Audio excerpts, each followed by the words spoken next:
Good evening, everyone. This is Vicki Simons with TruckDriversMoneySavingTips.com. I'm going to be talking about cash advances for professional truck drivers. So please feel free to join in. I will be posting the link to the cash advances page on our website from which I'm getting this information after the broadcast is over. Okay, so a cash advance, as you probably know, if you're a professional truck driver, it is a draw against an anticipated or a future paycheck. So, for example, it's talking about getting cash in advance of your paycheck. Okay, there's a difference between looking at getting money from an ATM, an automatic teller machine, and a cash advance, because when you're getting money from an ATM, that money is already in your bank account. Okay, and so you've already been paid, taxes have already been taken out, versus a cash advance on an anticipated paycheck. And you may look on the money management page of our website in order to look at an actual occurrence that happened, a flashback, if you will, from Mike's dad when he basically almost cash advanced the check to death. His mom didn't have much to work on, and she had 5 kids to raise. So anyway, be aware that also some trucking companies will limit the amount of cash advances that you can take on a paycheck. In other words, if your paycheck is going to be, say, $500, they may say you can't take any more than 200 or 300, whatever their own internal policy is. So be aware of what that is within your own trucking company. All right, now when I talk about cash advances, I'm talking about personal spending, not business spending. And one of the things that you need to be aware of is asking yourself why it is that you're taking the cash advance. Is it for a need or is it for a want? And if you are not in the process of budgeting your money, okay, there could be some real issues at stake. So, for example, if you're taking out money to be able to spend on food, for example, in a truck stop restaurant, and you're allocating, say, $12.50 total for each meal, but you end up spending $20 on that meal, then you could actually end up running out of cash to pay for meals, and there could be a day that you're going hungry, or you're going to have to punt and take something that's already in your store, inside your truck to eat. It may not be a very nutritious day's worth of food for you. So just are you spending your money, your cash, on entertainment? Is it something that's fun versus something that you actually require? Okay, so questions that you could ask yourself about where you're spending your cash advances. How much money do you spend?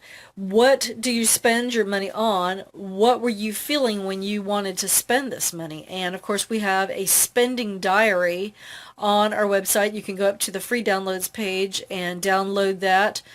Be able to basically for a month write down everything that you're spending, how much you spent, and what you were feeling at the time that you bought it. So, for example, let's just say that you worked particularly hard on the road that day, and you go into a truck stop where you're fixing to park that night, and you're in the store, and you just happen to go by a display that has some DVDs for sale, and you're like, I've heard about that movie.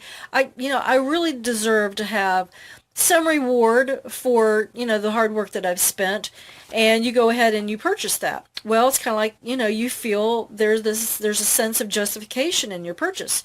Okay, so, and we've talked about the spending diary in the past, but the thing about it is if you can tie the emotion to why it is that you spend certain things, then you'll be able to determine what the trends are and maybe be able to adapt or change your spending.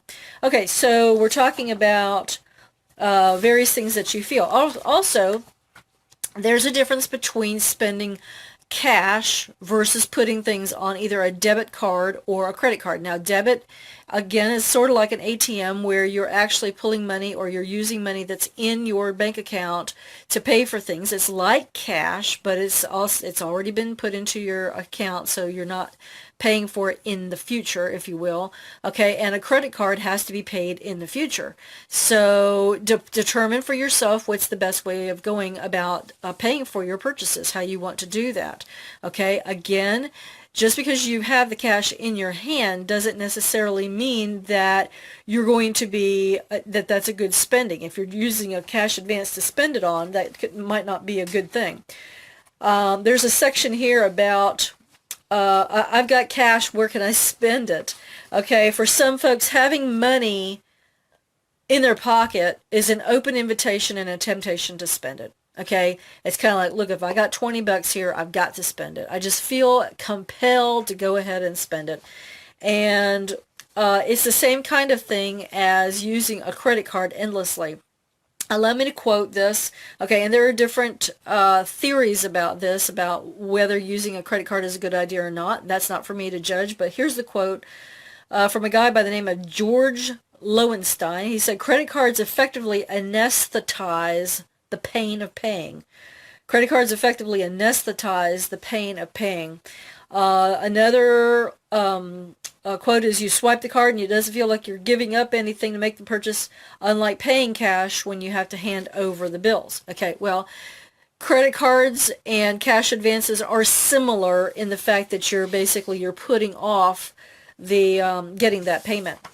All right, so allow me to also say that if you have a family back home, okay, people who are depending upon your paycheck to help pay for needs that your family has back home, you need to discuss, I'm going to suggest or strongly recommend that you discuss with your family whether you take cash advances or not, and how big of a cash advance you take. And the reason for that is because they're going to have to be living off of what comes in on the paycheck. All right. This is a quote from an article from Family Life Today. Dennis Rainey said, Larry Burkett once told me that of all the couples who divorce in America, between 85 and 90% would say the number one problem in their marriage is money. They are unable to agree on how to handle it, save it, spend it, give it, budget it, account for it, and keep from arguing about it. In many cases, it's the heavy debt and the pressure of watching it compound ever higher with no easy solution for bringing it down that causes a marriage to fall apart. So I'm going to strongly suggest that you and your spouse, your family members, come to a good agreement on how you're going to be doing that. Now, I'm going to show you an image. This is up on our website in a couple of different places. I hope you can see this. Okay, and it says, need this much, have this much. And you can tell, all right, that in the need this much, you have a large column of needs, but you have that much. Basically, you run yourself very short. Okay, so please don't do that. All right, and I'm going to just go through some money-saving tips. Remember that whenever you take a cash advance, you're removing money from your upcoming paycheck. It's not free money. Okay, if you're used to having a certain amount of income and it's been reduced by the amount you took in one or more cash advances, you may be caught short when you need to pay for something. Be cautious about splurging or making impulse purchases. Evaluate the difference between your needs and your wants. If you limit your wants, you may find that you look forward to them more than if you got wants more often. Learn to distinguish and separate business and personal expenses. Set up a truck fund to pay for business expenses and an emergency fund to pay for your own emergencies. Okay, and that being said, we'll talk about truck funds at a later time. But the fact is, you want to, for example, and I know that a lot of trucks are going with the electronic tolls payment system now, but when Mike and I first started in trucking, we actually had to pay for those with cash. So that would be an example of a truck purchase. Just as a bit of background, my husband Mike and I drove together on the road as a husband and wife professional truck driving team for almost 3 years, and Mike has 16 plus years of driving experience. I think that's the most recent addition there. But anyway, we know exactly what we're talking about. Now, that being said, if you live at home, if you have a local trucking job, it may be a little easier for you to be able to, if you're going home at night, but for drivers who are out on the road, as we were for quite a period of time, okay, that cash advance can be a big temptation. All right, plan ahead. Save money from a current paycheck to pay for things that you'll need later. Set goals for yourself, and we have an entire page on our website about goal setting. Refrain from using cash advances for the purpose of saving. All right, set up a separate account for savings, and if you're the kind of person who's tempted by a growing savings account, I would suggest that you put it in a hard-to-access place so the temptation to tap it is reduced. Don't forget to document every cash advance so that you won't be surprised when you get your check or see your pay stub. In fact, to make sure that every amount is accounted for, you may wish to vary the amounts of cash advances that you're taking out. For example, $40 one time, $50 another, or you could actually make it an odd amount if your trucking company will allow you to do that. Mike has taken cash advances a number of times. In fact, there are other ways of paying for things. If you have a com check, com card, something like that, where, for example, if lumpers need to be paid, you may want to discuss that with your driver manager about that before you get into that kind of a situation.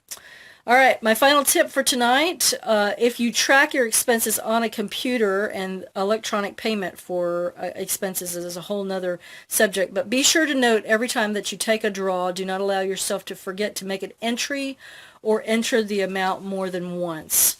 Okay, you want to keep accurate records, and that's part of what doing that spending diary is all about.